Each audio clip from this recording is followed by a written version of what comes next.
안녕하세요. 기름 부음이라는 말, 성경 읽다 보면 참 많이 나오죠? 근데 막상 이게 무슨 뜻이냐고 물으면 딱 잘라 설명하기가 좀 애매할 때가 많아요. 그래서 오늘은 이 기름 부음이라는 개념 안에 담긴 두 가지 아주 중요한 의미를 한번 제대로 파헤쳐보려고 합니다. 그렇죠. 기름 부음 하면 뭔가 좀 신비롭고 손에 잘 안 잡히는 그런 느낌이 들잖아요. 바로 이 질문에서부터 시작해서 기름 부음이라는 게 도대체 뭔지 그 실체에 한 걸음씩 다가보겠습니다. 자, 오늘 우리가 살펴볼 순서는 이렇습니다. 먼저 기름 부음이 어디서부터 시작됐는지 그 뿌리부터 살펴볼 거고요. 그 다음엔 예수님이 선포하신 특별한 사명, 그리고 모든 신자 안에 있다는 또 다른 종류의 기름 부음에 대해서도 알아볼 거예요. 그리고 마지막으로 이 둘이 뭐가 다른지 확실히 비교해 보면서 이 개념이 오늘 우리 삶에 어떤 의미가 있는지까지 쭉 연결해 보겠습니다. 자, 그럼 첫 번째 순서입니다. 기름 부음의 기원과 의미, 이걸 제대로 알려면요, 시간을 거슬러 올라가야 돼요. 바로 구약 성경으로 말이죠. 우리가 보통 기름 부음이라고 하면 되게 상징적인 표현처럼 생각하기 쉬운데 사실 구약 시대를 보면요, 이게 진짜로 올리브유를 머리에 붓는 눈에 보이는 의식이었어요. 물리적인 행위였던 거죠. 그리고 이 행동 하나하나에 아주 특별한 의미가 담겨 있었습니다. 그러면 아무한테나 이 기름을 부었을까요? 절대 아니죠. 기름 부음은 정말 특별한 사람들에게만 행해졌어요. 바로 왕, 제사장, 그리고 선지자. 하나님으로부터 아주 특별한 역할과 권위를 부여받은 사람들을 딱 구별해서 세우는 그런 신성한 의식이었던 겁니다. 그리고 바로 이 지점에서 우리가 정말 잘 아는 아주 중요한 단어가 등장합니다. 히브리어로 마시아흐. 이게 바로 메시아예요. 우리가 흔히 그리스도라고 부르는 이 칭호의 원래 뜻이 기름 부음 받은 자라는 겁니다. 와, 놀랍지 않나요? 그냥 머리에 기름을 붓는 행위가 시간이 지나면서 궁극적인 구원자를 기다리는 그런 엄청난 기대로 이어진 거죠. 자, 이제 구약의 기대를 안고 신약 시대로 한번 넘어가 보겠습니다. 그 오랜 기다림이 예수님을 통해 어떻게 이루어지는지 한번 보시죠. 예수님께서 이제 공생애를 딱 시작하시면서 이사야서에 있는 바로 이 구절을 인용해서 자신의 정체성을 선포하십니다. 주의 성령이 내게 임하셨으니 이는 내게 기름을 부으사. 이게 바로 우리가 오늘 살펴볼 첫 번째 종류의 기름 부음, 그러니까 특별한 사명을 위한 기름 부음입니다. 여기서 핵심은 뭐냐면요, 예수님이 받으신 이 기름 부음은 정말 특별하고 유일한 사건이라는 거예요.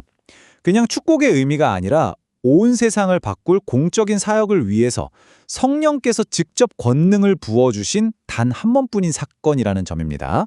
그럼 그 사명이 구체적으로 뭐였을까요? 예수님은 자신이 받은 기름 부음의 목적을 아주 분명하게 말씀하셨어요. 가난한 사람들에게 복음을 전하고, 포로된 사람들에게 자유를 주고, 눈먼 사람들을 다시 보게 하고, 억눌린 사람들을 해방시키는 것. 그러니까 그분의 사명은 처음부터 끝까지 해방과 구원, 바로 그거였습니다.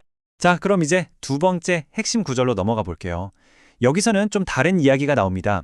예수님의 그 특별한 기름 부음과는 다른, 바로 우리 모든 신자들을 위한 기름 부음에 대한 이야기거든요.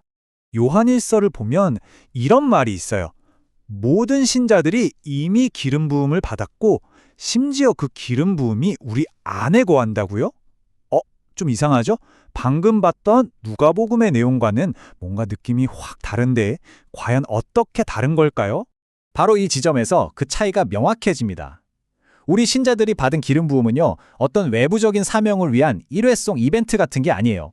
그게 아니라 우리를 진리 가운데로 계속해서 이끌어주시는, 우리 안에 항상 머무시는 성령님, 그 내적인 임재 자체를 의미하는 겁니다.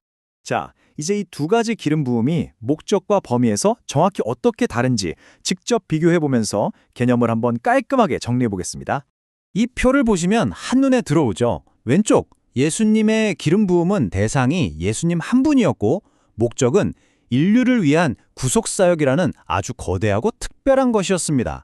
그런데 오른쪽, 신자의 기름 부음은요, 대상이 바로 모든 신자이고 목적은 진리 안에서 우리를 인도하고 가르쳐주는 훨씬 더 내적인 성격을 가지고 있다는 걸 알 수 있습니다. 여기서 진짜 흥미로운 지점이 하나 있는데요. 바로 성경 원어인 헬라어를 보면 이 차이가 더 분명해져요. 예수님의 기름 부음에 쓰인 크리오라는 단어는요, 왕이나 제사장을 임명하는 것처럼 공적인 사명을 위해 성별하는 그런 강한 의미를 가져요.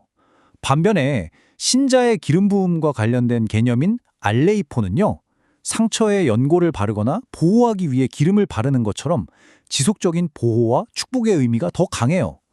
와, 이 단어의 뉘앙스 차이만 봐도 두 기름 부음의 성격이 얼마나 다른지 알 수 있죠. 자, 그럼 이 두 가지 신학적인 개념이 오늘을 살아가는 우리 삶과는 도대체 무슨 상관이 있을까요? 이제 가장 중요한 실질적인 적용점으로 한번 넘어가 보겠습니다.